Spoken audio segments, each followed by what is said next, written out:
Don't do anything. Killing it. And we're live. How is everybody doing tonight? We were having a Mark Wahlberg conversation.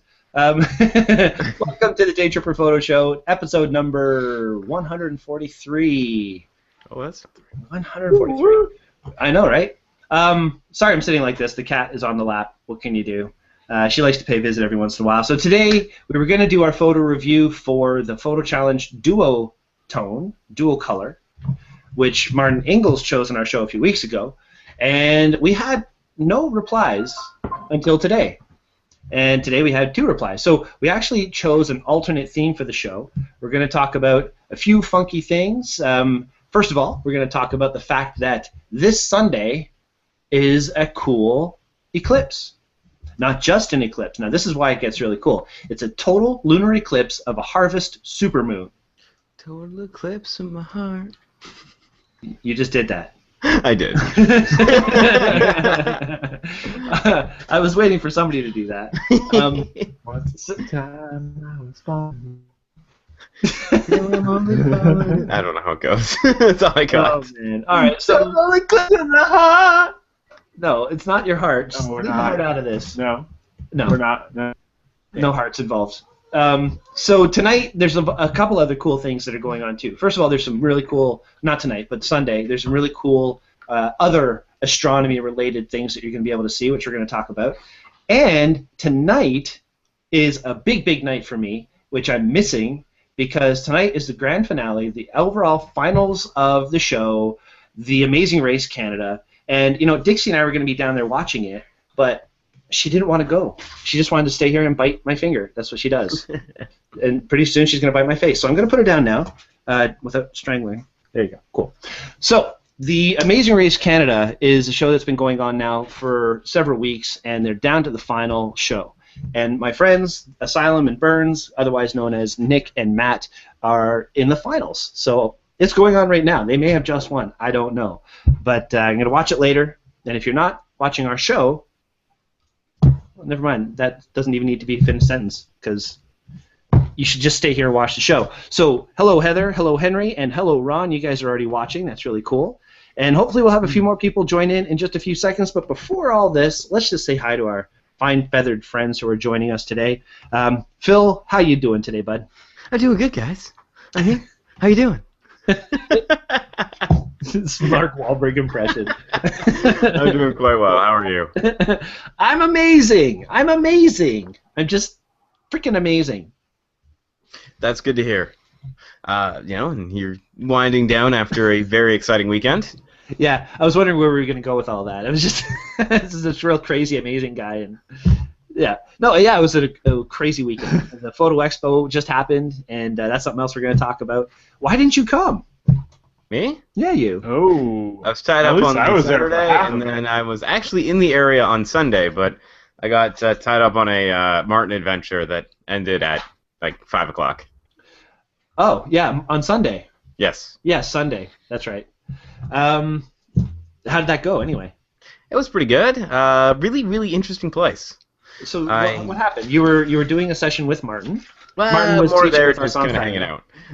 Oh, really? Yeah, they had a couple people that were there, but between Terry and him, it was pretty well handled. So I was mainly just kind of hanging out, taking a look at all the really interesting old cars and kind of really artifacts that guy has there, and popping my opinion in here and there.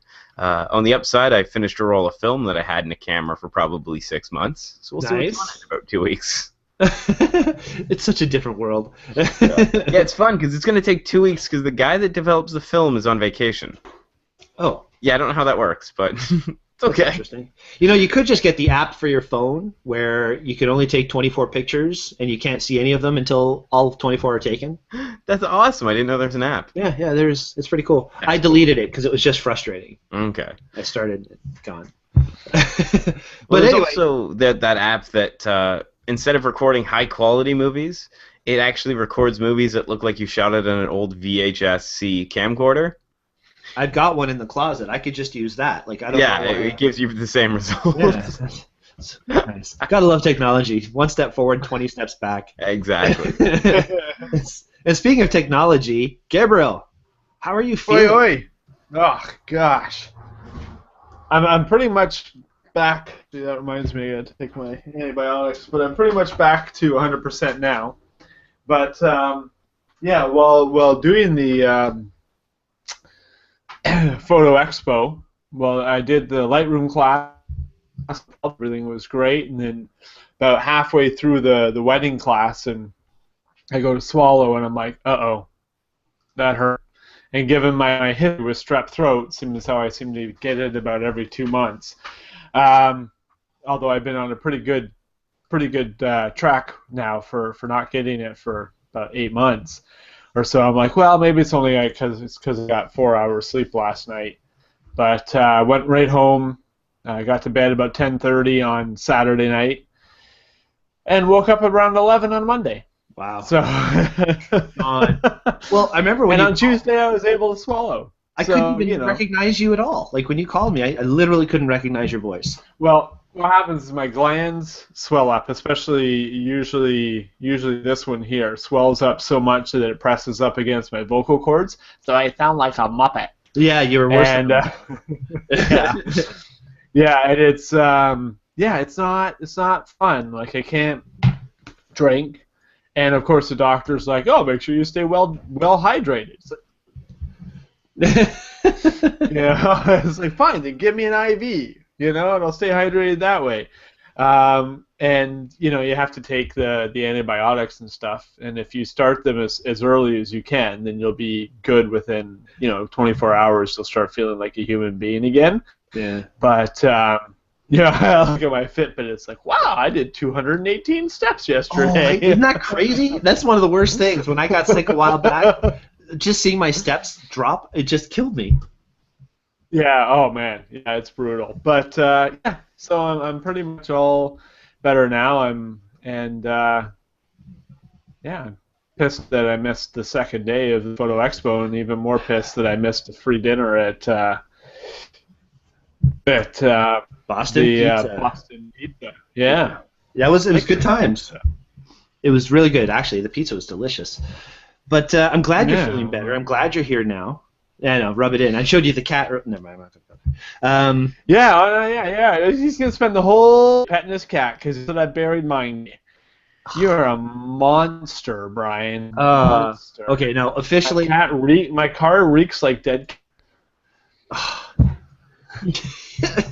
It's a good thing your microphone's cutting out because everybody hear what you just said. Otherwise. Oh, really? Cutting out?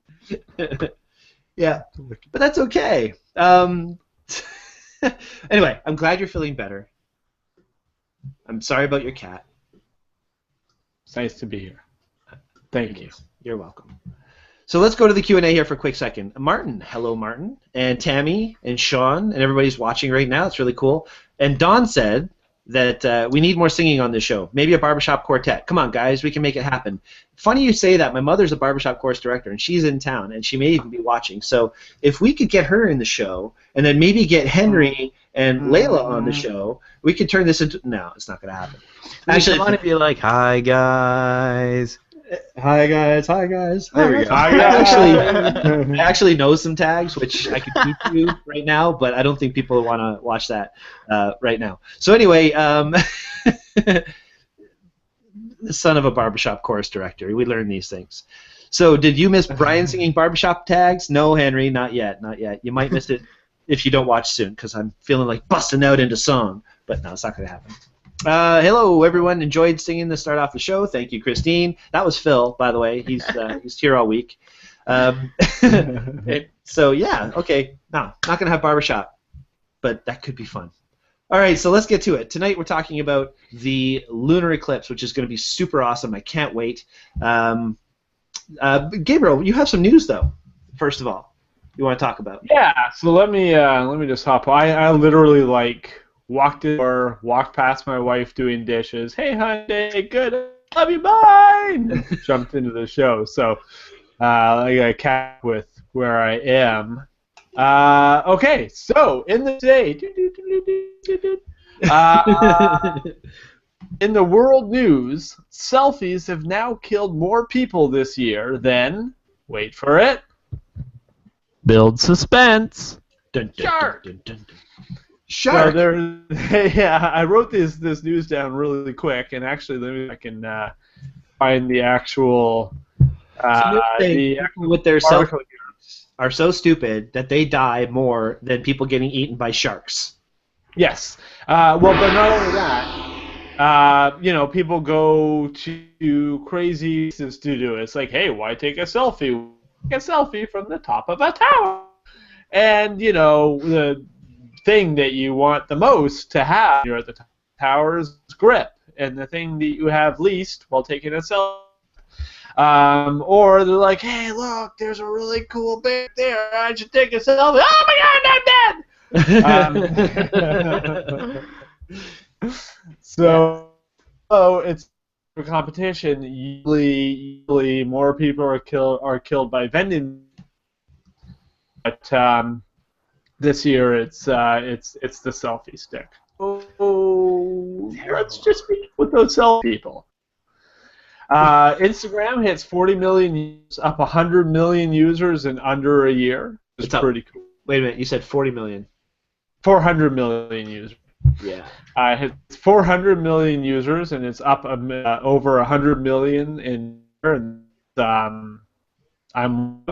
joined the Instagram a lot more recently, and starting to see.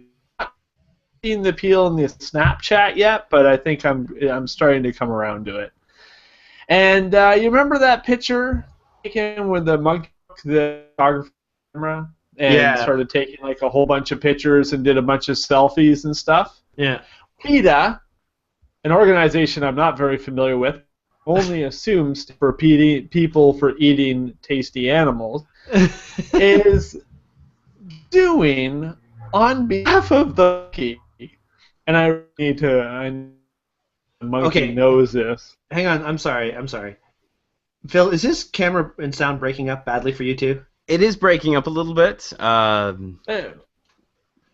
sure what's happening. I think it's the internet connection. Could be. Is it? I'm just worried because you're saying really cool stuff, and I want everybody to hear it. It's funny. We're just gonna do a speed test and see what my internet's at. All right, while you're doing Maybe that, Henry, Henry says, famous last words, hey, watch this, hold my beer. Yeah.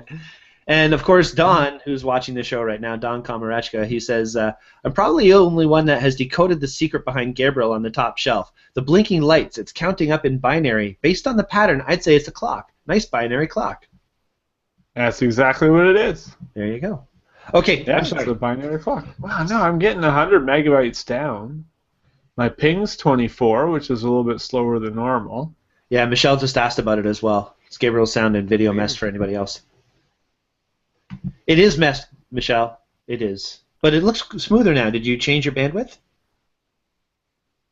No, I just stopped doing as much. There we go. Yeah, I'm getting 106 down and 9 up, or 10 up, so... Well, you sound okay now, so should maybe... Full throttle. Go for it. Throttle on. Okay. So just right, yeah, so PETA is suing on behalf of Monkey to give the monkey right images. Totally breaking Now, I think it's a conspiracy. I think PETA is on the internet, and they're trying to prevent it from happening. Yeah, Henry is saying that you're breaking up as well, so it is happening. Oh, yeah. Oh, no, that's... Is there other people in the house using video right now? Is Jaden watching a movie on video? Oh, Jaden's going to sleep. And Trish, I mean, should be doing dishes, right? What else do they do? I'm going over here for a minute. Yeah, right. Let's just clear the hangout. There we go. maybe I'll reboot. Okay. I'll read the news in the meantime because it's just as funny and we got to move along. Okay. So see you in a minute. Taking off. I'm going to reboot. See ya. Bye. Bye. Okay, so what he's saying, which is actually kind of funny. And he wrote the notes for this, by the way. He says, PETA, People for Eating of Tasty Animals, is suing a photographer on Monkey's behalf to give Monkey copyright. A while back, a monkey had taken pictures with the guy's camera of himself, a selfie, and everybody was talking, who owns the rights to that? Does the monkey own the rights? Does the person who owns the camera own the rights? So I guess PETA is actually suing to have the monkey have the rights to these photos. Now, I don't know how accurate this is. This is just Gabriel's notes. So it could just be funny, entertaining Gabriel stuff, or it could, oh. I think that's the monkey. What a face. Oh my God. He's even smiling. He looks like he's smiling. Bit of a face for radio, but that's okay. That's awesome. I'm so glad you found it. So who owns the photo? We've talked about this on the show before, but really, who would own the photo? It'd be hard to say. I would probably attribute it back to. See, that's the hard part. Like, if you lend someone your camera and they take a picture of you and it's a great picture, is that your picture or their picture? Okay, now you could also say then that monkeys should have the right to get married. I think we're going down a slippery slope here. I think if they own the rights to the photos, that shows a higher intelligence, and if they show a higher intelligence, then they should be equal, and that is just silly. So, well, yeah, I draw a line at, corporations at some point have more rights than some people. So I think we got an issue here. I think if you're a person, you can argue for copyright. If you're not a person, then maybe you can't. It's just silly. It's just PETA being silly, in my opinion, if it is true. Which they are rather silly with some of the things they do. They have a good cause behind them. I will absolutely agree that we treat some animals terribly, but you gotta draw the line somewhere. There's other fights that you should be fighting than whether a monkey owns the rights to a picture that it doesn't understand it took. Exactly. Well said. And I'm going to leave it at that. We're going to move along. So just going to go back to the Q&A for a quick second. Andrew, hello. Thank you for watching. John Marks, member of the cohort. That's excellent. Good to see you. And yes, see you, Gabriel. It was really nice knowing you. Okay, so one thing that I thought was super, super cool, we talked about some of the sponsors that helped out with the expo. I don't know if I went into detail, but J. Miller Real Estate really helped out. Brent from 3DR Drones showed up on Saturday. That was super cool. Evgeny from 500px, the founder of 500px, showed up at the expo. He spent some time talking to folks, telling them about 500px, and they gave us 500px awesome accounts to hand out. So each instructor had 2 of these awesome accounts to hand out to whomever they wanted to, and it was just a really, really great thing. So who else? Greg from Red Raven. Red Raven is a distributor for Rogue, the Flash Bender and all that. Okay. He gave nice us product. Oh, super cool. So he gave us all kind of product that we could have out on the tables and stuff. It was loaner equipment. We weren't selling anything at the expo. It was just to educate and to inform. So that was really cool that these guys stepped up like that. Nikon gave me like 90 lanyards to give out, which is super cool. Yeah, I've got one if you want it, but you shoot Canon. That's okay. Nikon makes some great stuff. All right, so I'll get you a lanyard. Microscopes, imaging equipment. Well, they are a lens company. That's what they do. Henry's Rentals was awesome. They gave us projectors. They gave us microphones. They gave us backdrop kits and so on. So beautiful stuff. Thank you so much, Henry's Rentals.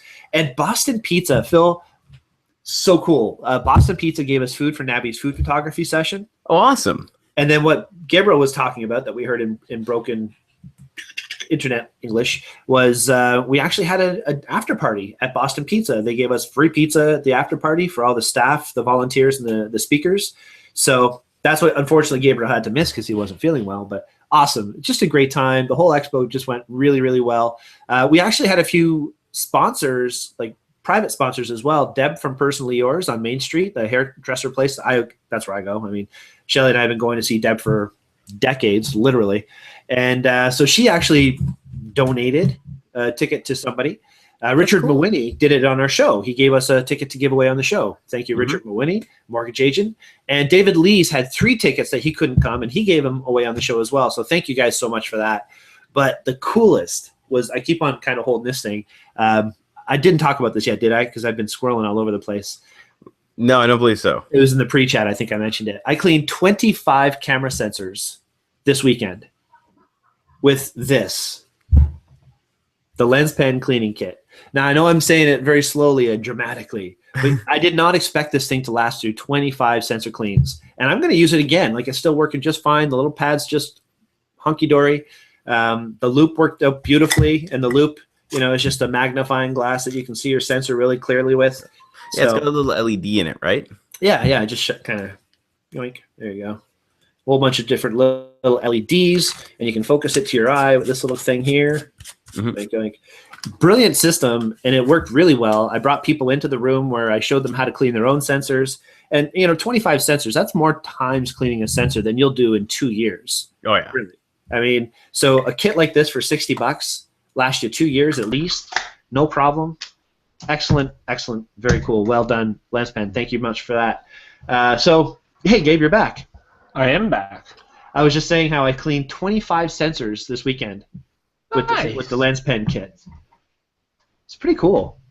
And cleaning your sensor is one of those things that seems super challenging and super difficult, but it really isn't. Like, on your sensor, you have that really protective piece of glass in front of it. It does a lot more than just protect, but it's not as scary as it needs to be, and it's something that you really should do.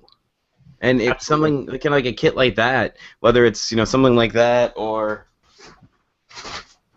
where'd you go? You're somewhere. Here it is. Visible dust Something system. just like a squeezy air blower. Anything's gonna work as long as you do not clean your sensor with a can of compressed air. It is not air. It is an accelerant. It leaves behind a residue. It's not fun. Don't use it.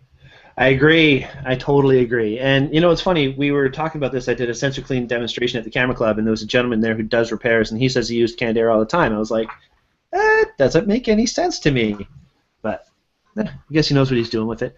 So let's go here to the Q&A for a quick sec. John Marks talking about the monkey. He says he believes it went to court already, and the judge told the photographer, the human one, that he had no rights to the shot. That's ridiculous. Right. But that doesn't mean that the monkey has the right to the copyright. I could agree saying that yeah, if you didn't take the picture, it's not your picture. If you had the camera and it fell down and took an awesome shot, maybe it's not your picture.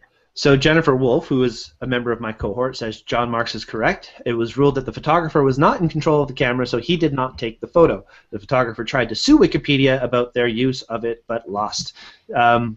Again, it's saying that he may not own the photo because he didn't snap it, which makes sense because I didn't. If Monkey took the picture, I didn't actually squeeze the shutter. I didn't have any creative choices in the making of that image. It was just so what the monkey shouldn't own the photo. Yeah, I agree that it's natural occurrences. It might be public domain at that point. Mm-hmm. And Don says this could create a weird precedent that gives animals ownership and ownership of intellectual property. An elephant can make a painting, but the elephant doesn't own it. The owners of the elephant own it. They won't win the lawsuit. He thinks PETA is being silly. I guess you could say they're being peanuts. Yuck, yuck. That was not funny. PETA is one of those, there's useful organizations, there's like useless organizations that exist here. And there's useful organizations that exist here. And then there's the organizations that take too far, that go here. And PETA's like up here somewhere. Like way up here, I can't even see them, it's like why? So, I mean, it's just, they're just ridiculous. I love animals. PETA, just nuts. I just heard Shelly yell. That's not a good thing when we're watching my show. Uh-oh. Uh-oh. All right, so let's get suspense. Yeah, I know. Let's talk about the show. I'm going to close this door a little more. I don't want to hear what's going on. So we're going to talk about this Eclipse. But before we get into that, remember, register or go to YouTube, subscribe, share, let the world know you like our show, click like, all that good stuff on YouTube. Join the Daytripper community if you haven't already. It's on Google+. Search Daytripper photo on Google+, and ask to join the private community. We keep it private so that we can actually make sure, A, we know who's in there, B, we're not being jerks, and C, we can answer questions right away. We don't have to worry about craziness and shenanigans. It's a very, very fun place to be. I love it. Sorry, I just want to take a step back for a sec. Back to sensor cleaning. Oh, okay. Because this is your image sensor. So on your image sensor, there's a piece of glass. Oh, come on, you want to come off. There you go. There's a piece of glass that is in front of your image sensor. So this is really what you're cleaning. That's You're right. not actually cleaning the sensor itself. You're cleaning what's called a hot mirror or a low-pass filter. Mm-hmm. So it's not impossible to damage this thing, but this is less delicate than your actual sensor is. So don't be afraid to blow some air on it. Yeah. Also, don't take your camera apart. Avoid some warranties. It's true. Actually, cleaning your own sensor could potentially damage or avoid warranties as well. Yes, if you have a Nikon and you use certain types of sensor cleaning tool, it could smear a sealant across depending on the model you own. So it's good to talk to someone like Brian or anyone really in the store before you go through with cleaning it. They can give you a few kind of ideas of what may or may not be a good tool for your camera. You got it. Okay, so Jennifer, who's watching, she says the macaque was still holding and pressed the shutter. But it's not. Yeah. Anyway. No, Hey, guys, can you hear, I'm not, and I don't think even. My cohort downstairs, Yeah, we can hear that. give me a sec. Okay. I don't think Speaking nobody's of- arguing that the photographer should have the copyright, right? But now that ship has sailed. What PETA's arguing now is they're arguing that the monkey should have the copyright, and I don't. You know what? I don't know. I don't know. Monkey wants that kind of responsibility. I think that's just too much pressure really? for a monkey. I mean, one of the worst parts about being a human is paperwork, and now we're bringing that to Animal Kingdom. For shame! All right. I think we've For a monster. talked about the monkey for long enough. Usually we squirrel. Today we're monkey. We're We've talked about the macaquing. monkey long enough, eh? Okay. Wow. Christine says, how often do you have to clean your sensor? When your camera does sensor cleaning every time you turn it off. It doesn't. It says it does, but all it does is shake the sensor, hoping that that dust will fall off and conveniently vacuum into this little chamber in the bottom of the camera. Yeah, I mean, I think it gets it more clean than if it's like micro. It's like it's not just like, hey, I'm just going to shake your sensor. It's like micro hyper. 35,000 times per second. What he said. Yeah. Yeah, says the man who's not answer. on antibiotics. Yeah. But Cannon's answer to I this think was it shakes the sensor 35,000 times a second, and all the dust that falls in goes into a vacuum trap in the bottom. That should last 10 years.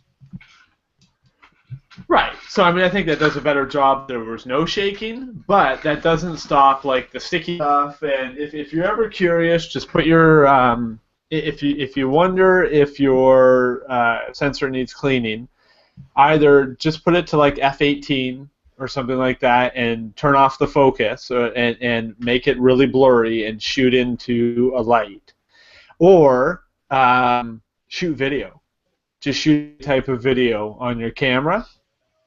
And that goes through, I mean, just any type of video. Oh my God! And it'll just be like, there's sensor dust, and it will drive you insane. And when I watch things on TV, like watching a documentary on Netflix, I'm like, dude, clean your sensor. You can always tell when they're using DSLRs. Oh, that's so bad. You're just watching the sensor dust. Yeah, and you would notice it in photos by it being in the same place on every picture you take. So Yeah, if you it's a notice lot that, more clean your noticeable sensor. in video. That's my Sorry? answer. That's my answer. Is if you notice the dust on your sensor in your photos in the same place on every place, or if you, like Gabriel says, you shot some video and you see it there, that's when you'd want to do a sensor clean. It's not like you just do it for the fun. You know, there's really no need unless you have to. John says that he has a 5D Mark III for 2 years now. He's never cleaned a sensor. He has very few issues with dust spots. Just really careful when changing lenses. That's the best defense right there. When you're changing lenses, don't just open it up and walk around saying, "Hey, everybody, look at my camera." That's probably not a good idea. Yeah, Although do I've it been known, all the time. yeah, I've been known to do it. But that's on day trips. I'm teaching things. I'm an educator. This is what I do. And speaking of edumacating, let's talk about our show. Just a couple tips. Turn your camera off before you change lenses because the sensor contains the static discharge thingy thing that can attract dust to it. And That's a point very technical your term. Static yeah, charge. let's static thingy thing. Mine sounds better. And just point your sensor down, or at least not up. Use when gravity you're as your doing it. friend. Yes. Yeah. And never change your lens. Sorry? What? Never change the lens at Burning Man. Oh, God. Or just don't go. That's No. another option. No. That's Probably close better. on my bucket list. A friend of mine owns one of the companies I've been for a long time. He just got back, and he's like, it will change your... Wow. Okay, well, day trip. Well, if Elon Musk is going, I'll go. Oh. Or Elon. I don't know how to pronounce his name. Elon. Elon. Yeah, E for those of us who are like, friends with them. Yeah, there's a little inner circle there. Yeah. Okay, guys, we've got a whole show still to do, so, let's, well, we should probably... why don't we do that? And Okay. we do actually have a couple of pictures that people have submitted for our challenge, which we should talk about as well. But let's go through this lunar eclipse, because this is actually really cool, and a lot of people want to do photography of the lunar eclipse we have coming up. What is a total lunar eclipse of a harvest moon? Well, let's talk about it. It sounds impressive, but like, what the heck is it? So, first of all, total eclipse is when the moon actually passes directly behind the Earth. So, for example, I'm going to get my high-tech props. This is how I roll. So, here is Earth. Mm-hmm. Here is the moon. And Not to scale, of course. no, not at all. Not even close. And as it comes around, and you are the sun. So, there's the Earth. Ooh. And the moon kind of does this in the background, and then it comes out the other side. It's just like this over here. Whoa. So that's how it happens. The moon is way behind there, and when it goes behind the Earth, it creates a shadow, and that shadow looks orange or reddish, and that's why it looks like a reddish lunar eclipse. Hey. Oh yeah, we had one of these like 10 years ago or something. Kinda. Actually, we had one in 2010. 2008. There was a couple. In 2010, everyone since 2008, it's been cloudy. We haven't been able to shoot it. And plus, it hasn't been a total lunar eclipse of a harvest supermoon. Okay. Okay, so here's where it gets interesting. So we talked about a total eclipse. Now, what's a harvest moon? A harvest moon is when the moon is, a full moon, sorry, is closest to the September equinox. So it's the full moon that is closest to the September equinox. And by the way, equinox means equal night. So it's equal amount of day and night, which is what the equinox is. It's pretty cool. And it's also, this Sunday is also the only day of the year when the sun will actually rise exactly in the east and set exactly in the west.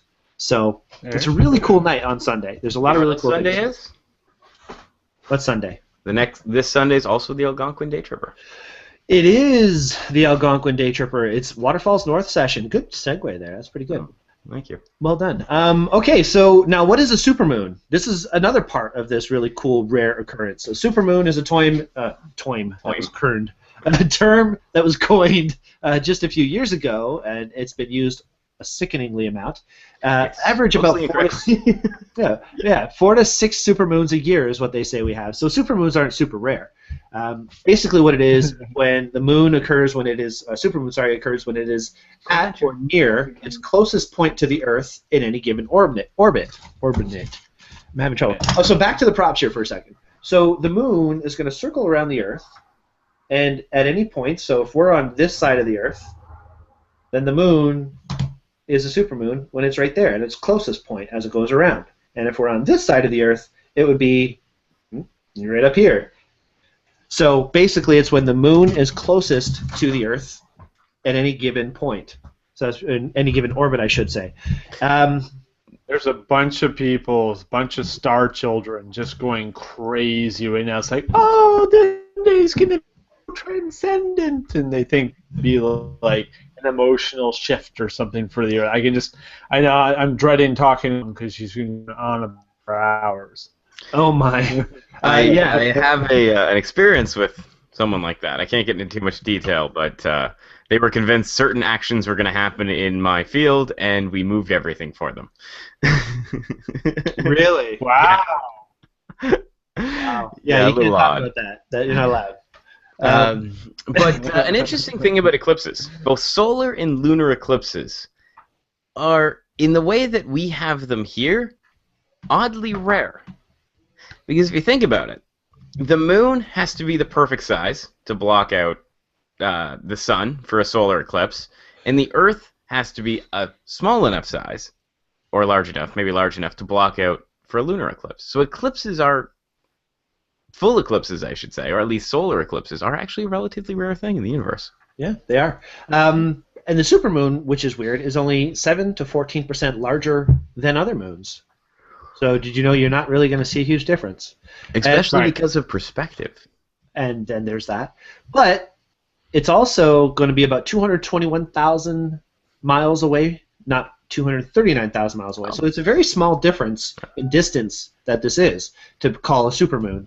So again, this is the first time since 1982 that we've actually had the total lunar eclipse of a harvest supermoon. The next time there will be this exact same thing will be in the year 2033. So the fact that we're going to have good weather, the fact that it's going to be nice and clear, we're going to be able to see this. This is the perfect opportunity to get out there and shoot this stuff, guys. It's going to be a lot of fun. We're holding you to that. Yeah, well, I expect you all to be here at my house. Not everybody watching, no offense. I love y'all, but maybe these guys. Anyway, If it's cloudy, find the beer. So here's the thing. It's going to start on Sunday night at 9:07 p.m. That's when the partial eclipse first begins. And remember, the partial eclipse is the part before the eclipse. And I'm going to go back to my high-tech tools here. There's the Earth. Here's the Moon. And the eclipse does this. So this is the partial eclipse. This is the total eclipse. And then back out the other side is the other partial eclipse. That's how it's going to happen. So from 9:07 till about 10:11 is the first partial eclipse. From about 10:11 to 11:23 is the total eclipse, and then 11:23 till 12:27 will be the second partial eclipse. So from about 9:07 to 12:27 is the total time it's going to take to shoot this stuff. Now, this is what we got to talk about. Phil did some math here, which was impressive to watch him do this. If you were to do a time-lapse video of this whole thing, what did you work out here? Why don't you start with that? Okay, so if you do a time lapse, well, first off, let's take a look at a video. So a video is, we use North American standards, 24 frames a second. So if you were shooting a video, a time lapse, then each second of time lapse, you would need to have 24 frames. Now you can get away with less than 24 frames. You would need usually around, I would say, 18 frames to prevent the jumpiness in a time lapse, but we'll go with 24 for this calculation. So if you wanted to shoot a video that lasted 5 minutes, you would need to have 7,200 individual pictures to make up that 5-minute video. So over the course of this entire eclipse, which equates out to about 3 hours, you would need roughly 1.5 pictures every second. Now, I was trying to do that off memory. How close was that to the notes? Not really. It was pretty close, but it's one picture every 1.5 seconds. Yes, so a picture every 1.5 seconds. Not 1.5 pictures, because taking 1.5 pictures... 1.5 pictures a second, yes, that doesn't make sense. Is difficult. Yes, so one picture every 1.5 seconds. So that's what you would have to do. However, for photographing the event, depending on what effect you're trying for... Oh, Michelle says there's no way she's coming to my house because we have raccoons. She's keeping her distance. Oh, my God. Coming back from wrestling, poor Michelle ran into a raccoon on the highway on the 400. Freaking suicide. I think we talked about it last week or something. Yeah. But she got the bill for it today. I'm not going to say it. I'm not going to say it. Not good. Not good. Dear. For a raccoon? Are you kidding me? Well, it's all kinetic energy, right? You have the raccoon's not so much moving, but it weighs maybe, what, 35 pounds?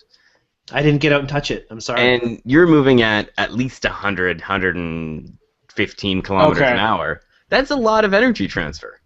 This is a message out to PETA. Monkey can copyright, then a raccoon can have insurance. You're paying. There you go. Just paying. write the bill to PETA. That was brilliant, Gabriel. Oh, funny. All right, so there you go, Michelle. Time to get a lawyer and sue the raccoon that you hit. Well, I mean, anything like that Toronto raccoon, it'll have a following, so you can always go to them. Oh, God. You Okay, can do a Kickstarter. No. I'm not getting involved in this. I'm out. All right, so let's go into actually taking pictures. First of all, Phil made a good point earlier when we were talking in the pre-chat that you don't really need a tripod to take a picture of the moon. I proved this when I was out hanging out with my mom. She said, Brian, how do you take a picture of the moon? I went like this, Mom, click, click, click, click, and it took a picture of the moon. So you can do it handheld because you're dealing with fast enough shutter speeds generally to compensate to sharpen up the details, the craters of the moon. But if you're shooting this thing where you're trying to get that moon in different areas, you can do a time lapse.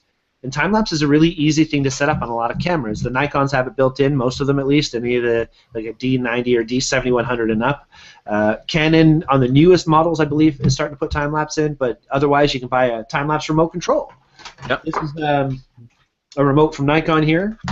It has the time lapse controls built right into it. This is the MC36 remote, and I can tell you I've never ever put batteries in it because my camera has time lapse built into it. So I always just set it in the camera and press the shutter and lock it. I just like the feel of this one because it's nice and large compared to for my 70. This is, by the way, the remote for my D700. This is the remote for my 7100. It's got size envy. But you can see it doesn't have any kind of digital display, so it doesn't take batteries. It's not an interval control. Because all I need to do is press the button and lock it. So you see that little orange-red kind of thing there, which means it's just going to go picture after picture after picture after picture. So if I wanted to do a time lapse, that's how I would go about that. But on some models, you might actually not even need a remote. I believe the intervalometer on some of the Nikon models is self-setting. You tell it to start, and it'll run through its course. But here's the thing. I don't necessarily want to say set it and forget it, because things are changing. The moon is getting darker, and then it's getting brighter again. Oh, look who's there. Hang on a second. Hey. Sorry, I got a sidetrack. Lesson planning, but just wanted to drop in and check out my old buddies. Hey, Navi Noom is watching the show, and Hey, you know, gotta say hi to Navstar when she pipes up and says something, right? So, Navstar. Okay, so so remote control is a good idea because then when you set up your settings and change some stuff around, you can release it, make some changes, change your shutter speed, do what you got to do as far as following the moon if you're tracking it with a telephoto lens, and then start it up again. So it's a pretty handy thing to have. Absolutely. Now you can buy actual ones or you can buy no-name brand ones. Mm-hmm. The no-name brand ones work, but for some reason they might stop working, which this one has done, and I have no idea why it's not working anymore. I can tell you why. Because the original ones have amazing circuitry and wires that they put a little bit more money into right about in here. Yeah. And also, right about here, these pins are actually decent quality, and they're not just going to die and hurt people, which you're not really seeing because my big old mug is the focus. But doesn't matter. That's the difference between like a $140 remote and a $8 one off Amazon. Yeah, well, you know, that would be much easier to swallow, but this was like a $280. I don't want to talk about that right now. So yeah, remote controls are very handy to have. You can buy a wired remote control, but we've all run into situations. A wireless. We've all run into situations with batteries dying just when you don't need them, especially if you're doing this in the cold. And by the way, the last time I had an opportunity to take a picture of a lunar eclipse was in 2008, when it was clear enough for me to do this, and I was using my Sony SLR, and the thing froze. It was in February. It froze up after about 45 minutes of shooting the eclipse, and it literally wouldn't let me shoot again. 45 minutes, an hour later, I heard the shutter release, and that's what I got. So it pissed me off. That's when I went out and sold my Sony gear and bought my Nikon gear specifically for that reason. Plus, I like to shoot wrestling, which I needed a better camera for. And yeah, that was that. So if you're looking for another type of remote, the one that I use the most is that would be the other option. And this is called Trigger Trap. Now, normally what I have an old iPhone kicking around up here somewhere. There you go. It's an iPhone 5 or 4 or something like that, and I charge it up 100%, and I throw Trigger Trap on here because if I'm running Trigger Trap on here, then my main source of entertainment is taken up. But the trigger trap has amazing modes. It has your normal cable release, press and hold, press and timed release, self timer, time lapse, distance lapse. So if you're doing a time lapse while driving, instead of taking a picture every 10 seconds, it'll take a picture every 50 feet. So that if you get stuck at a red light for 4 minutes, you don't have 30 stuck at that red light. You get 1 or 2, and then when you start driving again, it'll start taking pictures again. It does ramping, which is a bulb ramping time lapse. Now that's interesting. That's what we were talking about before. How if you're shooting it in like an automatic or aperture or shutter priority mode, you have to keep on changing settings, or else the shutter will get too long and there won't be enough interval between shots. With ramping, that's bulb mode, but like adjusting continuously. Say 60 exposures, and with the intervening exposures, what do you want the duration to be, and then what do you want the change to be from the beginning to the end. And, but it has one other setting. A few. It has sound sensors. It has vibration sensors on the iPhone. So if you put your phone down, let's say you're dropping something into a bowl, it'll pick up that vibration and fire off your camera automatically. Now, actually, no. I'm gonna do this first, and then I'll go into that. It has LE long exposure HDR sets and long exposure HDR time lapse, which might be actually really for something like this. So if about your exposure, just do H shots on every single one, and under, and a normal one of those is going to be the exposure that you want. Wi-Fi slave has got a solar calculator, so sunrise and sunset calculator, neutral density filter calculator, but then it's got one other. Star Trail, extreme exposure control. So 10 exposures of duration. With a gap between each of, and you get all the settings, so you just fire in the settings. Now, the app itself is free. You need to order is a specific cable, like Brian has there, for your camera. So one end plugs into the audio jack on your phone, so the audio jack here, or on your iPhone like that, on your iPad if you want. So one end goes into the air, and then the other end just goes into the remote control port on your camera, and it communicates wonderfully. Mm-hmm. What I actually might do is I might hook this into the iPad, because I don't know how good the battery is on this. So the only thing you want to make sure, actually no, you know what, is what you can do is plug that into the headphone jack, plug that into the camera, take one of your portable batteries that if any of you use an iPhone, you must have one if you want to use your phone after lunchtime, and plug that into the bottom of your phone, and then you've got hours and minutes of remote. That's a good tip, actually. I mean, yes, pretty much all of us need to have an extra battery for our phones, and you could keep it charging while using it, because you don't want to kill it in the middle of shooting. Exactly. I'm the odd one out here.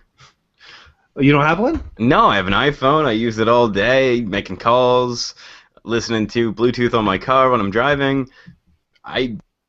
Sorry, I just muted Phil. It's enough out of you, Phil. Yeah. You can probably unmute him now. I can't unmute him. He has to unmute himself. Oh, That's the funny part. Oh, okay. But yeah, John is saying... There's no stopping me now. It is very affordable. They're great to have. They are very handy to use. However, yeah. I have run into situations where they're spotty. Like the app itself stops working properly. You have to reboot it, and like that's just what's happened on mine. I was using it at the Pixel Stick thing that Darren did for the Newmarket Camera Club, and it was really kind of frustrating. Like I lent my remote control to somebody else to use because I have this thing, and sometimes I just ended up saying screw it and just went manual. But it did work. Yep. So does Trigger Trap require the cable, or does it work over Wi-Fi too? No, it does require the cable. And Henry posted something about QDSLR dashboard for Android.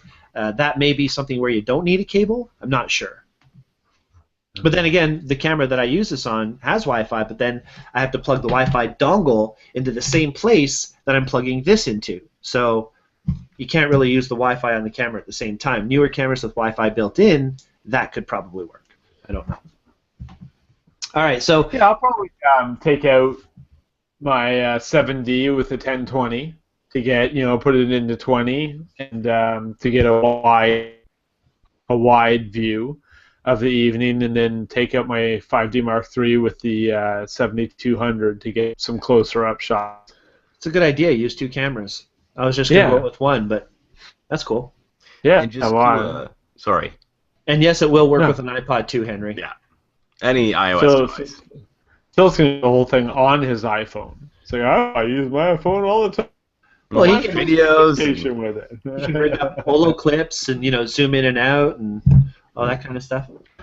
There is like a Don Goretzka iPhone you can put lenses on. Okay, you were both talking at the same time. Okay. Gabriel, what'd you say? Let's say do like a Don Komarechka, you get like 18 Olos stacked on top of each other. And it's like, okay, I can see the. Oh, look, there's the flag. What'd you say, Phil? I said you can actually get an adapter to take like camera lenses and put them on your iPhone. I'm seeing that. That's crazy. 2200 on an iPhone. So actually, Henry says that the QDSLR dashboard can use a cable or Wi-Fi. It's available for Android or iOS. So QDSLR dashboard, people, you can check that one out too. Very good. Thanks, Henry. Have a camera that has Wi-Fi, I'm imagining. Yeah, that would help. Okay, now as far as settings go, it is recommended by Nikon and I'm sorry, Canon users, but this is just the article I read. This is not how I would end up shooting it, but this is what was recommended. Shoot at ISO 400. Oh, by the way, this is for the wide-angle photo when the moon is going across the sky, like that. Okay, this is like the time-lapse idea that you're thinking about, but you're taking all these images, and they're just going to be, eventually, you're going to stitch them onto a single shot. So at ISO 400, now 400 they're recommending so that you get a little bit more blue in the sky. Use your widest aperture, so if you're using an f2.8 aperture lens, then shoot at 2.8. If you're using an f5.6 lens, then shoot at 5.6. Shutter speed in 5-second increments from 5 to 40-second exposures. So depending on what stage of the eclipse, now we're talking about the total eclipse at this point. We're not talking about partial, where it's all white moon, very bright, very vivid. We're talking about when it's behind the moon, behind the Earth already, and all you're getting is the reddish color. That longer exposure is going to give you a little bit more detail and illuminate it just enough for you to see it. So from 5 to 40-second exposures with 5-second increments in between each. Now it's also recommended that you do multiple exposures, so you bracket your shots. For each time you take the picture, your camera is going to try and take 3 or 5 pictures depending on how many images you bracket. That way you end up with a very broad number of photos with different exposures in each segment that you shoot. And it turns into a really neat effect that you can use all these images for afterward. And we may even do a show down the road on how to merge these things, which could be a lot of fun. Maybe we'll use some of our own images as examples, and that could be kind of cool. So with a wide-angle lens, that would be my recommendation. If you didn't catch that, rewind, watch it again, and you'll see it. Now for telephoto, sorry, go ahead. Just really quickly, if you want a little bit of inspiration, just go to 500px.com and do a search for lunar eclipse. And they got some pretty impressive photos there if you want a little extra ideas to pull off with this. Absolutely great tip. And if you've just got your 500px Awesome account from the expo, then check it out. This is the shot that I made back in 2008 when my camera froze.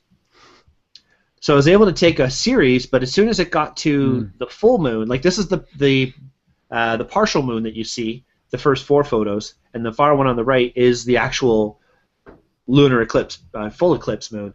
But I didn't get it coming out the other side because the camera froze. So I missed, from halfway in till the very end of the entire eclipse. Perfect weather, except for the fact that it was minus 30 degrees, and my camera froze up. I remember that. Yeah, so... yeah, we're going to have that soon, Gabriel. Sorry, Dave.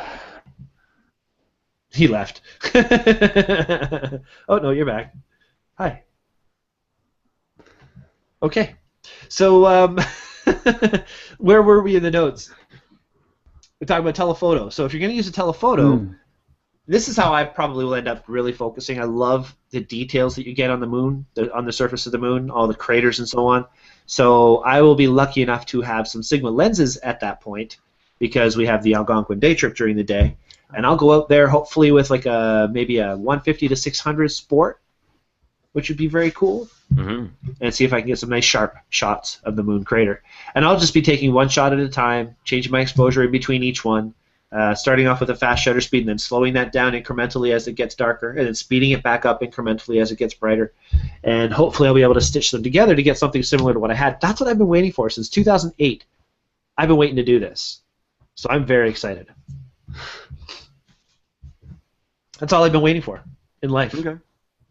Another eclipse. Just another eclipse. I was hoping I'd live to see it, and luckily I'm not dead yet. So, very cool. All right. Anything else to add to the photo tips, Gabriel? Yeah. Don't be afraid to. Whoops. Look for props. So let me just share this quickly. If you can you see my screen? Mm-hmm. Yep. It's not the one that I'm looking for. There you go. Oh, cool. See a nice moonshot? Look for props. Good idea. So, if you've... Yeah, exactly. I call this one how they get it up there every night. I like it.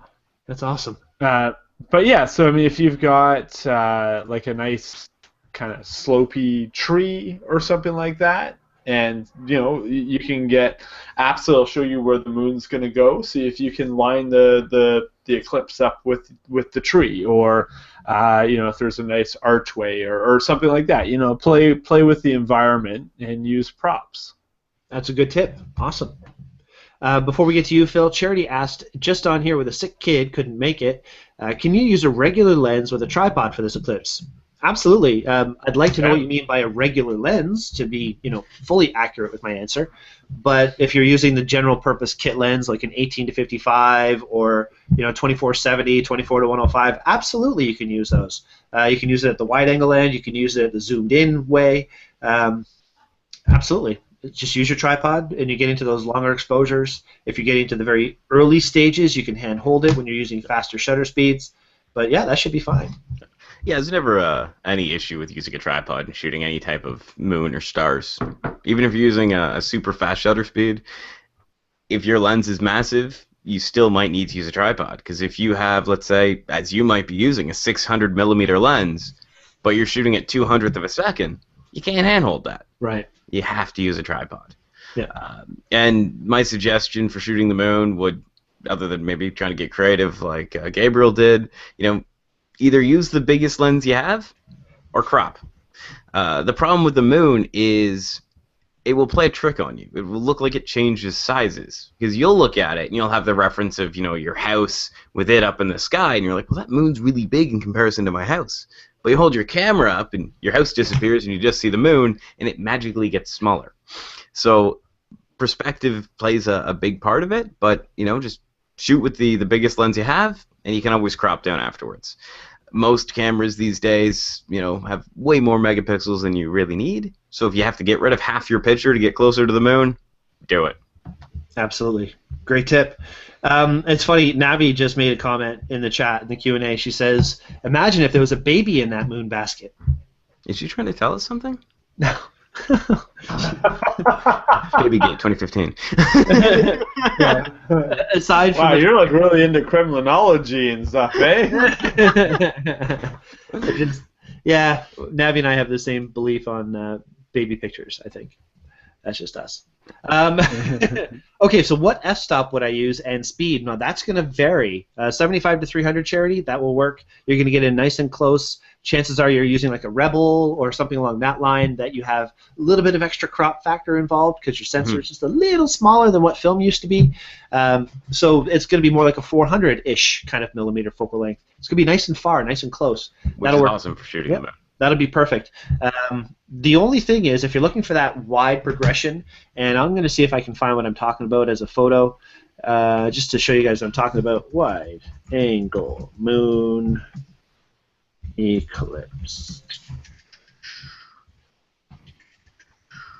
And something like this. Screen share, click. So if you're trying to get this kind of a thing where you have all the different stages in the moon in one image, you're going to want to shoot a wide angle. You're going to want more in the photo.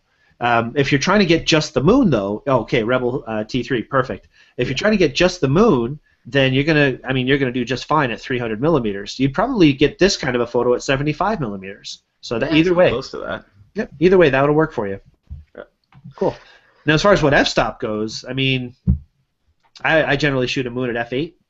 Yeah, I would suggest something like that, especially because as you zoom in, you start using a larger and larger lens. You have that foreshortening happening, your depth of field shrinking down, and it's far enough away that going to something massive like f22 or f16 is not going to have that big of a difference. So I would shoot at f8 as well, and really regardless of the moon I'm shooting, I'm usually at somewhere around f8. Yeah. Okay, and cool. Then shutter speed. Sorry if I can jump in on that as well. Oh, go for it. Shutter speed is going to be an experiment. You're going to shoot a moon in full manual. So despite the Nikon notes from before, I would shoot at the lowest ISO I could go, especially if I'm going to be on a tripod. Because if I'm on a tripod, camera's not moving, in all honesty, the moon's really not moving, I'm going to shoot at 100 ISO, f8, and I'm going to pick a shutter speed and see what happens. Let's say we start at 320th of a second. If the moon's too bright, we're going to speed the shutter speed up to compensate. Faster shutter speed, less light. If the moon's too dark, we're going to slow our shutter speed down to let more light in. So as the moon is going into, as it's getting darker, so again, here's the Earth, the moon's back here, it's bright, bright, bright. This is where you use fast shutter speeds, bright, bright, bright, bright, slower, slower, slower, slower, really slow, really slow, really slow. And then when it comes out the other side, same thing, a little faster, a little faster, a little faster until it's on its own, and that'll be your fastest point.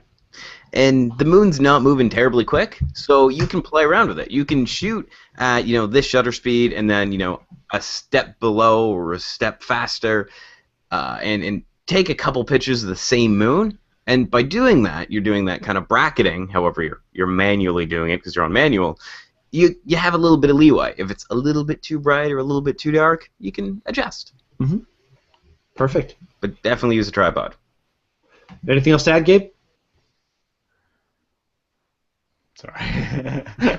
Yeah, I tuned out on an email. Sorry. I thought you looked lonely. I thought you needed some attention. No, I was writing in an email. Sorry, no, but I was I was there. I was listening. I just don't have a lot to add. In all honesty, I do so little night photography that I'm usually Googling the settings while I'm setting up my tripod, sort of thing. So, I'm going to go by whatever's in the notes, which is what Phil just said, and that's what I'm going to be shooting at on Sunday, or I'll probably just be leaning over and going, "Hey, Brian, what's your camera set to?" That's cool. That'll work. Yeah.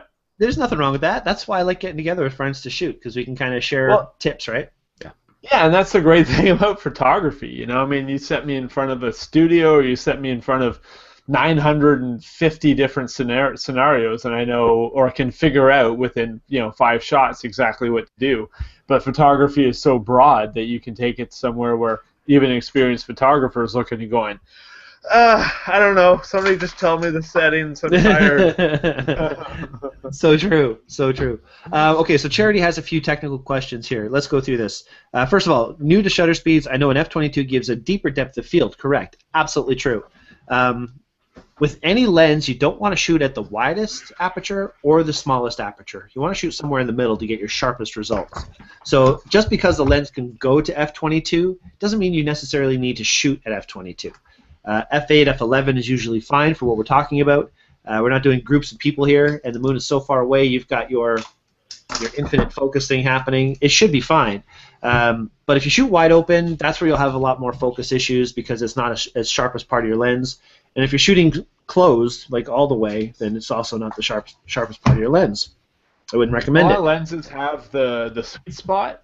So usually, except on like the really high-end lenses, you know, say a 7200 or something like that, 2.8 is pretty sharp, but usually 4 is sharper. But f22 isn't very sharp, and so usually on most lenses, the sweet spot is around f10, f12, around there if you're looking for the sharpest.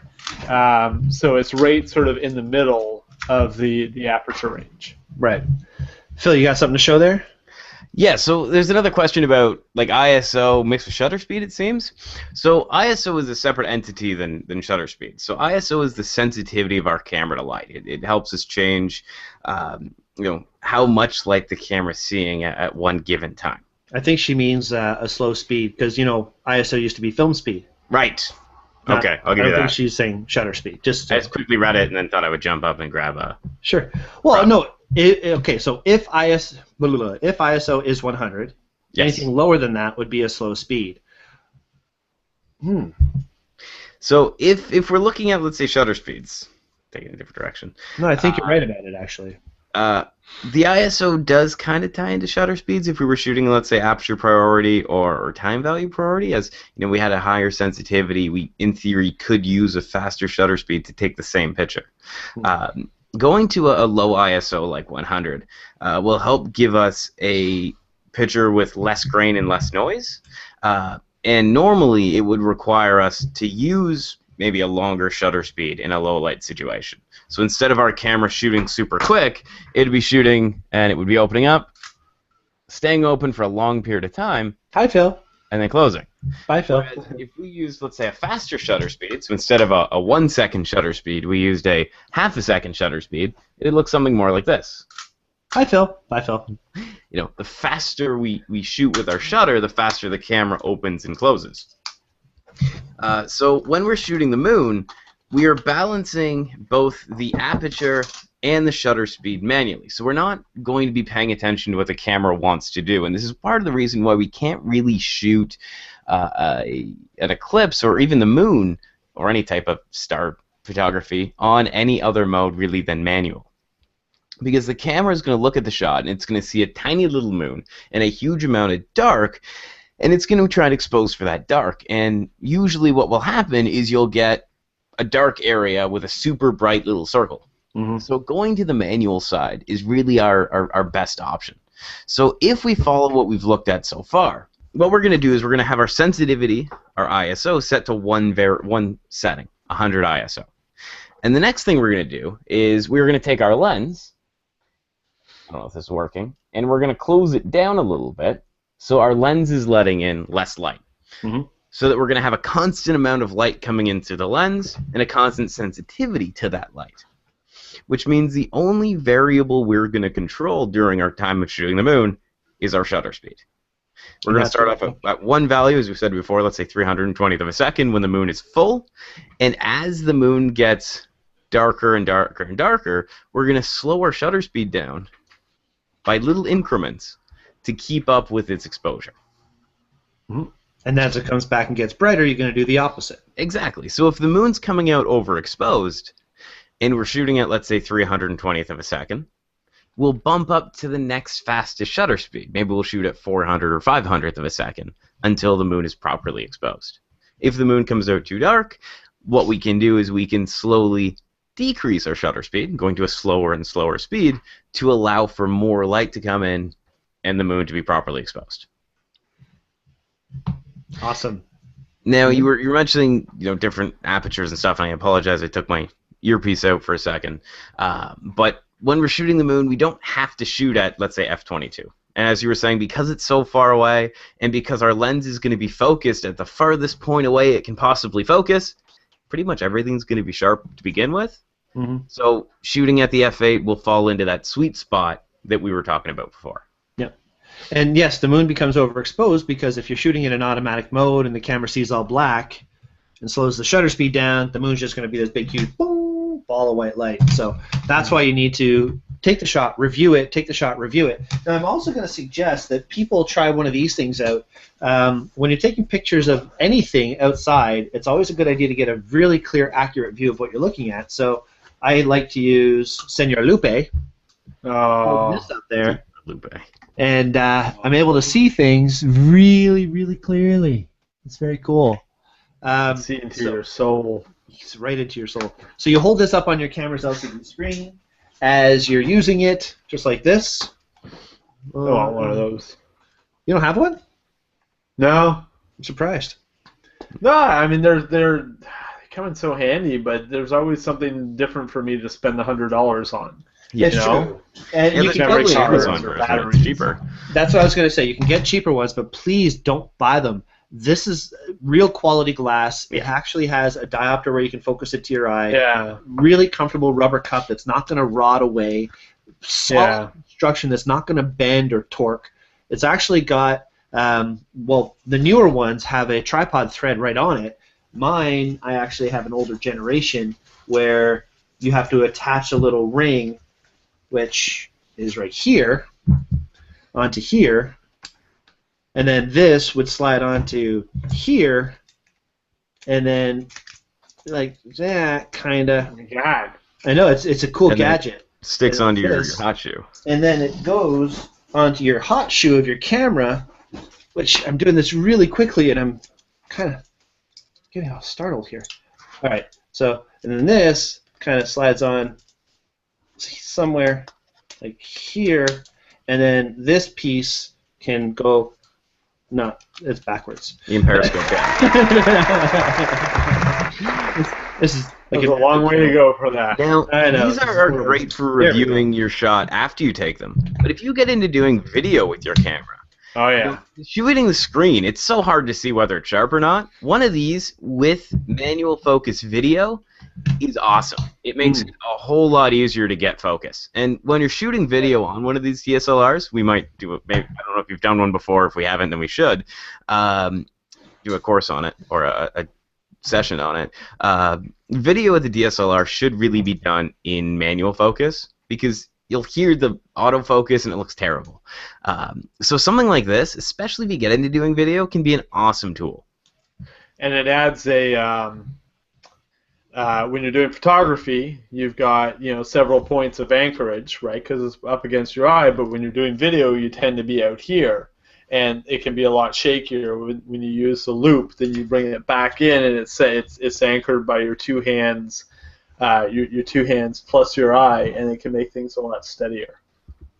True. Good point. Charity, please, post some pictures of the moon if you want, and we give you some feedback. Obviously not on the show tonight because we're just about to end it, but that's okay. Yeah, we can see it on the community and give our 2 cents there. That'd be great.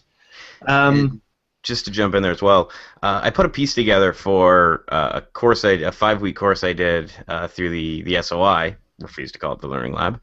About a year or so ago on shooting the moon. So if you want, I can email you that piece. I'll stick my email up at the end of the course, and if you want it, just as a point of reference for this weekend, shoot me off an email and I'll send it back to you.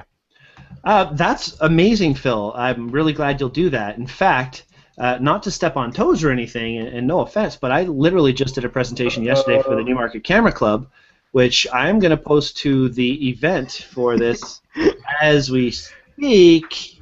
Shit just got real. There it is. Hey, you know what? You have to have as many different resources as possible, and this is what I always say about photography. You can learn something new from everybody. So I posted this here. It's already in the event for it. Everybody can see that right now. That's my PDF of the presentation I did at the Camera Club last night. But please, Phil, go ahead. Do the exact same thing. We want to see what you have to say as well.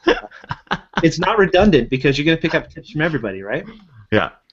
John Marks will be using his Tamron 150 to 600 and his 70 to 200 on the Weiss 70D. So that's both very nice lenses. Charity, that would be awesome. Good. Glad you like it. Do it, please. That would be fantastic. And Linda asks, does the big eyepiece come with it, or is it a separate purchase? Okay, so there's different packages you can buy. If you want to buy just the piece, the loop, on its own, This comes for about $100. If you wanted to buy the holder that mounts to your hot shoe, this kit's about $130. And then the new version doesn't have you have the tripod socket right on the unit, so you can literally mount this to a tripod or a monopod and hold it that way if you wanted to. So that could be kind of cool. And Charity says she wants a copy of that too, Phil, please. Okay. And what else do we have here? We'll post in the photography link on the site. Fantastic. Okay, cool. So anything else to add before we say goodnight here, guys?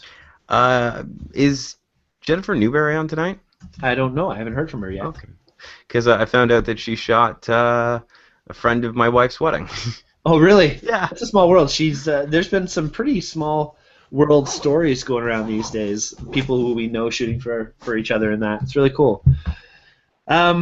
Okay, so there is something else that I wanted to quickly get into, and this is in our notes. Boom, boom, boom. There we go. Okay, next week's photo challenge. Oh, we have to talk about the pictures. Tammy's and Mark's. Yeah, we got a couple shots. And we got 2 shots, so Phil, do you want to do a screen share? I'm fighting with my computer right now. Give me a All second. right, then I'll do a screen share because I've got them open. Okay, that works. Okay. Or Gabriel, are you there? You want to do screen share? I can do a screen share. Yeah, you're good at it. I got time for that. I got time for that. So we have 2 submissions. We have one from Tammy Martino. We have a couple from Tammy, a few to be technical, from Tammy Martino, and we have one from Mark Flinders. It's interesting the approach that people have had to the photo challenge. The challenge was duo tone, 2-tone, and Tammy took the approach of using the duotone through edit, and Mark took the approach of using the duotone through a natural occurring phenomena. And it was really a totally different approaches from 2 different people. So why don't we start off looking at one of Tammy's, and I would love to look at the picture with the glasses. There you go. Because, Phil, you had a good point about this. Yeah, I like the shot. I'm going to click on the little window here so we can pull it up. I like it because it kind of gives me a bit of like I think I said Fear and Loathing in Las Vegas feel to it.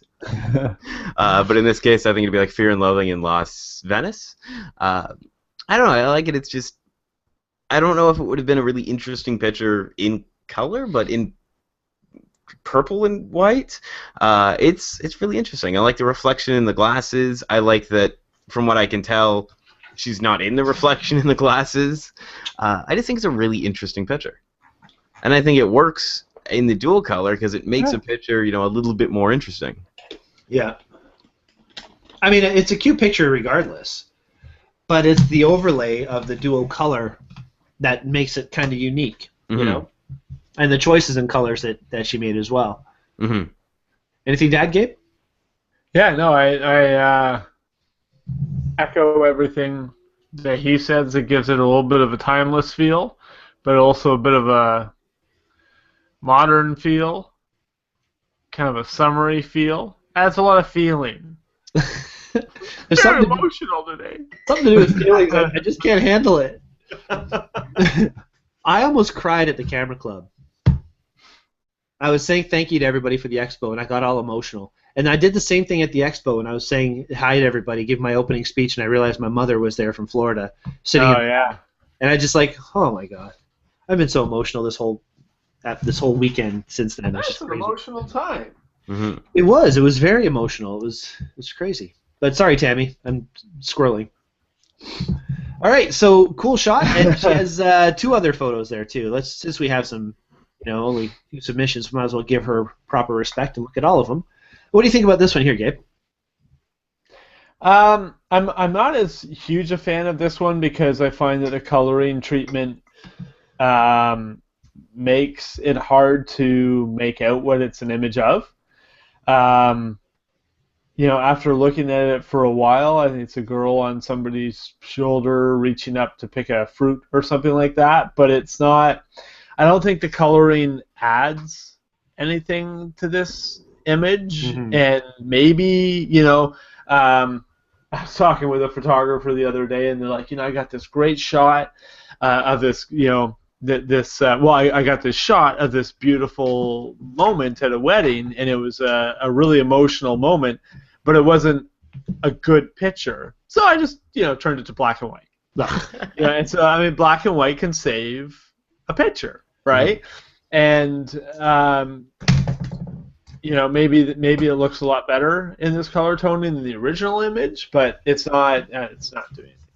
No, I agree that though. I don't agree though that a black and white can save a photo. I think if you look at a photo and color is distracting, or if you look at a photo and it doesn't need the color in any way, it's not helping the picture in any way, then to me flipping it to black and white works. But if you're looking at the ppicture and it's just not a good picture, and you flip it to black and white, it's still the same picture. It's just not in color anymore. If you were like, say, on ISO 6800 or something like that, and it was just really grainy and stuff as a color picture, it can work better as a black and white because people are used to seeing a little bit dirtier image in black. Yeah, I and agree white. with that. I think a grainy picture works well in black and white, just to give it that same kind of. Are you muted or am I? I'm not muted. Can you hear me? Can Phil, you hear can me, you hear me? Phil? Yeah, I can hear you. Oh, it's on my end. Just a sec. Oh, weird.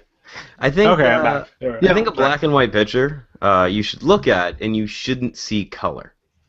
I know it seems weird, but like if you just take any picture and make it black and white, and it should have color, it being black and white will detract from the picture. Whereas I think a good black and white shot, you'll look at and you'll appreciate for what it is without seeing the underlying color. Yeah, it's not like you're going to look at a picture of Marilyn Monroe in black and white and think, oh, her lips are red. Exactly.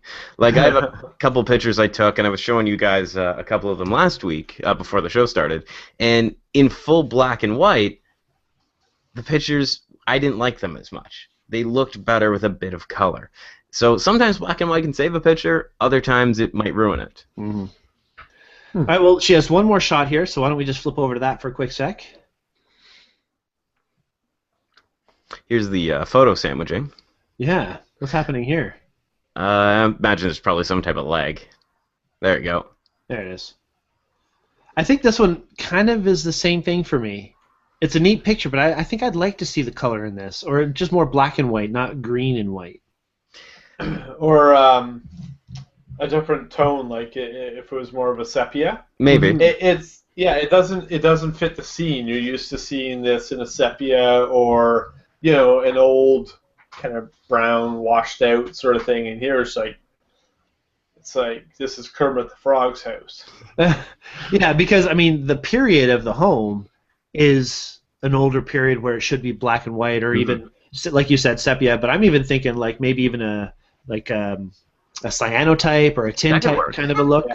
Yeah. Maybe a bit more bluish. They didn't really have this kind of a tone to the film, so this is it's more of an abstract color rather than a true to the time kind of color. Yeah. I like how jarring it is because I have a scene that anybody that's ever watched Little House on the Prairie or anything like that, it's like, oh, that's a familiar scene. Oh my God, so much green. But it kind of it sucks you in, then pushes you away, and then sucks you in because you're looking at that scale or whatever in the middle, and then you realize everything's green, and then you're looking at the table, and you're like, oh my God, everything's green, and then you focus in on little details, and then you get kicked in the eyeballs back out because everything's green. It's kind of fun. The biggest detractor from this for this picture for me is not the color; it's the running shoes. I was thinking that. I knew you were going to say the sneakers. Because what are sneakers doing in an old-time house? Yeah, because like the rest of it, it looks like a period place. Even the picture on the wall, even though it's a newer picture, I'm assuming, it still could fit. It's just the sneakers are taking it away. And the Pepsi Cola cooler down there. They call that continuity errors. It's like Superman's dad's wearing a Rex. Yeah. Well, I think we should cheers to continuity errors. They're awesome. All right, and let's have a quick look at Mark's shot here. So what really caught me about this shot was the lack of scale. I mentioned this earlier to Phil in our pre-chat. You don't know if this is Mars taken from a satellite, or if this is, just taken 5 feet off the ground. It's a really interesting. Or if it's like a macro of pattern on an insect. Yeah, exactly. Yeah. It could be anything you want it to be. It turns out that it's a beach in PEI, but nonetheless, it's pretty cool. If it was taken by Donka, it would be the ridges in The ridges in what? in an atom. In an atom. Yeah. Hey, Don's watching. He's going to actually take those pictures and show you and say, no, it doesn't look like that at all. I'm going to take a macro lens. I'm going to take one macro lens and put it on backwards onto my camera, and then another lens and all my extenders and my... and I end up a picture of the past. Okay, so let's talk about Marks. What do you think, Phil? I like this picture. I agree with the scale of it. I like the abstract feeling to it. It's not like intentionally. At least this is what I think. It's not intentionally dual color. It is. There's no other color than shades of brown, and I think it looks and it works really, really, really well. And I like that. It might have been, but it doesn't look like it was post-processed to this result. This is a natural picture, and I like that. Yeah. And it's a big point that it's a natural picture, because that actually lends well to the quote of the day, which we're going to get to in just a second. But before we do that, anything else to add, Gabriel? Yeah, I like that there's really only 2 lines that come through unobstructed. I like how even though there is interrupts, there's no human interruptions in there. There's no footprints, Right. no tire tracks, there's no anything like that. Like everything they see in all the patterns are patterns of nature. Mm-hmm. And that's probably harder and harder to get nowadays, or get up earlier and earlier to get it. Yeah, so I like that. I like the picture. It's good, and it's got a glossy finish, with the I guess the sun coming in on the side, really lighting it up. Mm-hmm. Really neat. Very good shots. And thank you, Mark and Tammy, for submitting for our photo challenge. We have a new photo challenge now, and it's going to relate to our show in 2 weeks, which is going to be a new thing for us, which I'm very excited about. So before we give away all this funkiness, I just want to remind everybody that we had a great time at the Photo Expo. We hopefully made everybody very, very happy at it. We had some great sponsors that helped it take place, and it really gave us a lot of assistance, like Boston Pizza with the food and so on. So thank you all so much for everything you guys did for the Expo. And Gabriel, I know you were dying like a dog, but you still made it out for Saturday. And thank you so much. Saturday night, I thought you were going to just keel over. Like, for a second, I thought you were going to keel over. I thought you were that bad when I saw you, because you said, oh, we got to go. We did 4 spins of the steel wool after it stopped raining. And it's like, dude, I got to go. So Ron's like, you got 1 more spin in you. You have no idea how I'm feeling right now. you could just see it that the steel would be spinning Gabriel, like all of a sudden Gabe starts flapping around. Yeah, it was pretty rough, but I was having so much fun I didn't want to leave. But I'm glad you were there, and I mean that was a lot of fun, and thank you so much for the dinner that night. That was cool. No, it's my pleasure. All right, so we're going to say goodnight. I'm going to give you guys our photo challenge coming up. We're not going to announce a winner for this photo challenge. There was only 2 photographers, and both Tammy and Mark, I love you guys. You guys are awesome. Come and see me. I'll give you lens pets. It's all good. But it's just... Everybody wins. Everybody wins. Why not? So the next week's photo challenge, I'm wondering if there's going to be any sound effects. There sure is. There we go. Going to be sound effects. Oh.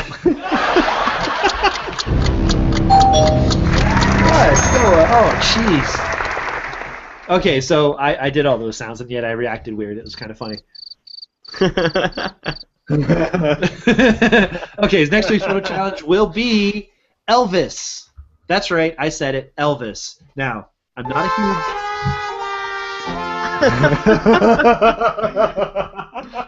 I'm not a huge Elvis fan, don't get me wrong. I like Elvis, mad respect for the guy.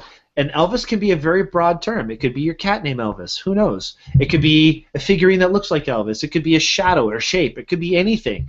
But something related to Elvis is the photo challenge. Now we're going to go over these photos 2 weeks from now with the organizer of the Flaming Star tribute show. And they're going to have the most incredible Elvises. Why does my camera never focus? There we go. The most incredible Elvises that there ever were at their event, and their event is November 6th, 7th, 8th, 2015. You can get your tickets right there. There's the ticket, FlamingStarElvisFestival.com. Mm-hmm. You can go there and check that out if you're into Elvis. But the reason, Victor J. I love Victor J. He's a funny guy. Rudy and the Angels, good band. Rudy's the drummer, fairly cool people. Shelly is the stage manager for this event. She's going to be running the whole event pretty much that weekend, and she has worked it out so that there's actually going to be an Elvis on the show singing Elvis songs, which is going to be super cool. So he's going to help us pick the winning photo, so make sure your photos are good. And an Elvis tribute artist himself will be on our show 2 weeks from now, along with the organizer, maybe even Shelly, to talk about the Flaming Star Elvis Festival. And it should be a lot of fun. Hopefully you guys will get creative with your Elvis photos, and it won't just be one picture, because then the Elvis will sing some sad Elvis song instead of a very happy Elvis song. Come on, guys, help me out. Anything? Okay, so I'm trying to think of an Elvis song. I don't know. Hotel California. Come on, that's just a 7-minute Yelp review with a guitar solo. Hotel California. That's the Eagles, dude. I'm going to hell after this show. All right, so thank you everybody for watching. Thank you so much. We still have just as many viewers now as we did when we started. You guys are amazing for watching all this night. Yay! Me3. These funds are a lot. Funds are a lot of show. You know, these funds are show, and it's a long night already. I have a quote for the evening, and this kind of goes back to Mark's photo and the way we are shooting the moon, and the way I like to interpret all of my imagery. It is my intent to present, through the medium of photography, intuitive observations of the natural world which may have meaning to the spectators. I think it's a great quote, done by one of my favorite photographers of all time. I'm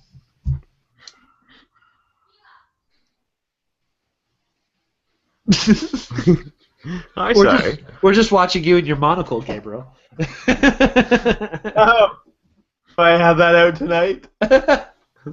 Oh, good God. So anyway, this quote is from Ansel Adams. It is my intention to present through the medium of photography intuitive observations of the natural world which may have meaning to the spectators. And that's pretty much how I roll with all my photography. I do like to add some funk to it. I do like to add some grit. I like to kind of punch you in the face with my pictures sometimes.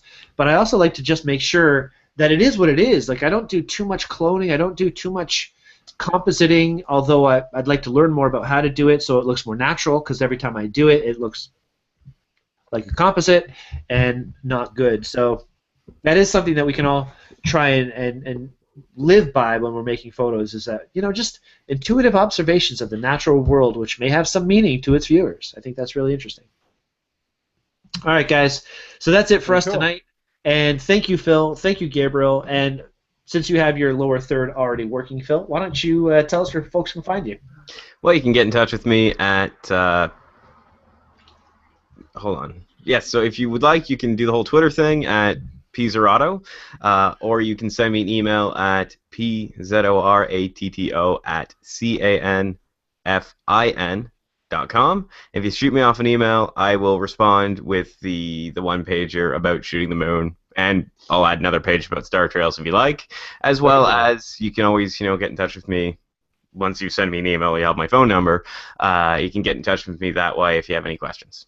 Beautiful. Very cool. And Gabriel, sir, you've got your lower third. How come my lower third is the only one that doesn't work? Must be a meaning to this. I don't know. I can't do a cool lower third like he has, though. Well, he It doesn't designed show that. up for some reason. Gabriel's a clever guy. He's able to do things like that.